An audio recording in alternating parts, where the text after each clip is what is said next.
Life is nature's greatest miracle, the epitome of all things science and its study. This has made us question if nature's greatest miracle exists beyond our atmosphere. Surely the universe is just too big for us to believe that we're alone in it. But if that's true, then how come we haven't come in full contact with extraterrestrial life forms? If Hollywood is anything to go by, we should have had over half a dozen alien invasions in the last decade alone. The fact that Area 51 and UFO sightings are still as debatable as Bigfoot sightings makes the scientists at SETI look like a joke. The human race is as advanced scientifically as it's ever been, and with every passing day, we draw closer to the answer of our galactic solitude. Yet, why does it still seem we're the only intelligent life forms in the universe when in theory we shouldn't be? Water, light, and air are the most essential ingredients for life to exist, but it's not enough to have just the three. There must be enough of them in the right balance for life to be possible. There can't be too much light from a star because the heat would make life impossible, and too little of it would make things too cold. The air has to be accommodating enough to allow respiration as well. Too much imbalance in its composure and life won't have a chance of existing. But there is a span of over 100 billion light years of space that is observable. Surely the universe is too big for us to be the only ones in it.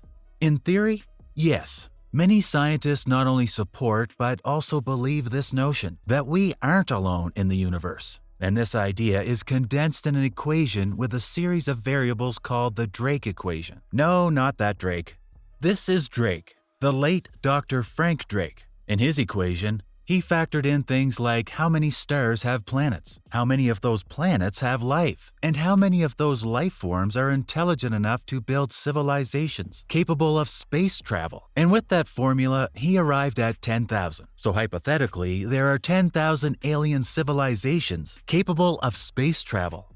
10 blocks of apartments in New York can house over 1,500 people. And remember, we aren't just talking about 10,000 life forms, but 10,000 life forms with technology so advanced that a trip to Jupiter for us is like a bicycle ride to the park for them. Modern science has only really been around for roughly half a century, but we've been able to travel to other planets. So imagine what thousands or millions of years of advancements in science could yield.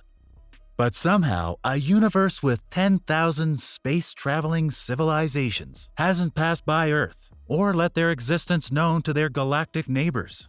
And that's where Fermi's paradox comes in.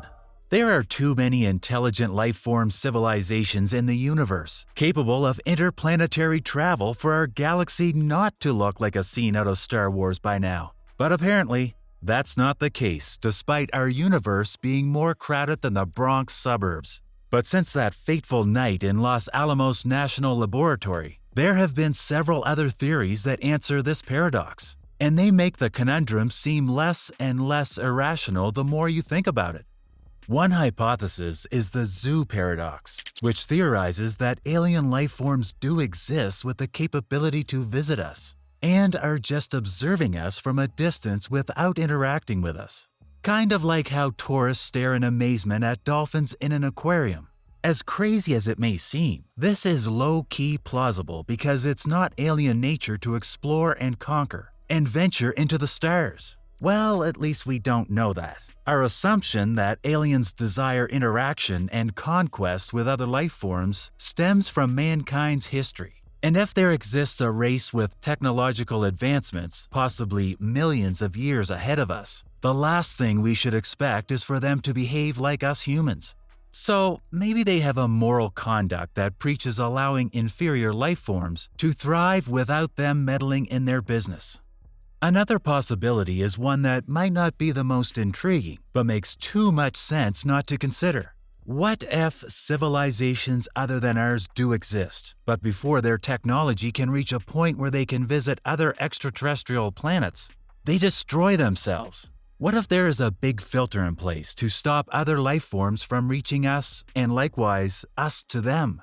That was Robin Hansen's answer to the Fermi paradox, almost half a century after Fermi popped the big question. Robin Hansen, the philosopher and economist, was definitely spitting when he came up with this theory.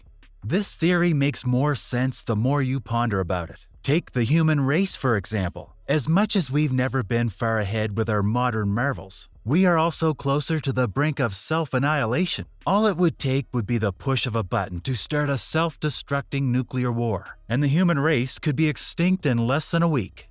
Even if our doom were not to come at the hands of a nuclear war, there are plenty of other candidates for cataclysmic events waiting to end us all. A deadly virus manufactured in a lab, AI that's become fully sentient, and overpopulation, just to name a few.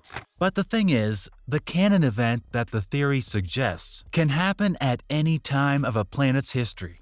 According to Robin Hanson, there are 7 stages to the evolution of a race. The prebiotic stage is where a planet's climate is just right to host life. The single-celled life stage is where cellular organisms like bacteria start showing up. After that comes the complex life stage where diverse, multicellular organisms develop. What follows is the intelligent life stage, which is really at the edge of the dawn of modern civilization, because what follows is the technological civilization stage. The penultimate stage is the spacefaring stage, where technology has become so advanced that venturing beyond a planet's atmosphere is possible, which is where mankind currently is. The last frontier is galactic colonization, and in our attempt to reach that stage, we might end up ceasing to exist. It is in the nature of the universe that once a civilization reaches a certain point, it hits the delete button, and the universe is unbiased with this law. We're seeing it unfold here on Earth, and it's probably doing so with all the other civilizations scattered across the cosmos. So that means no civilization has probably lasted long enough to visit us. Even if it has, it hasn't yet reached the level of technology to make this possible. And any moment in time when this seemed achievable, a step forward in progress meant a step closer to their end.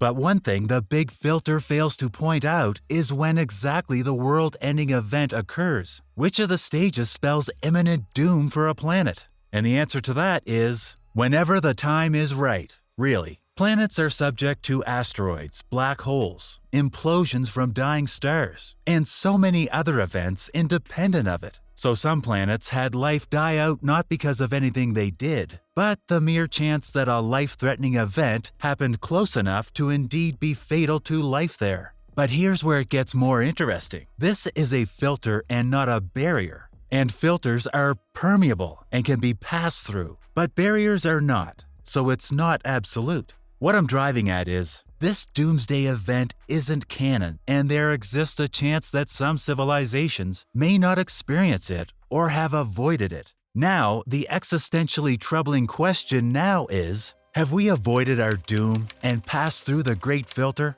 Or is the universe yet to give our greatest? We weren't around to observe the early stages of life to deduce if the life-threatening event happened in the early stages of civilization's formation. And what makes this harder is the fact Earth is really the only case study we have. But if within the next hundreds of years we see that other planets in our solar system show signs of life, that's bad news, because it means we are yet to encounter the big filter. And the big filter is actually in the later stages of humanity, and we might be at the brink of it. But in all of this, we can rest assured about one thing. If we're truly not alone in the universe, then we aren't alone in the struggle of the great filter. And this is the reason why it feels as if we're alone in our stars.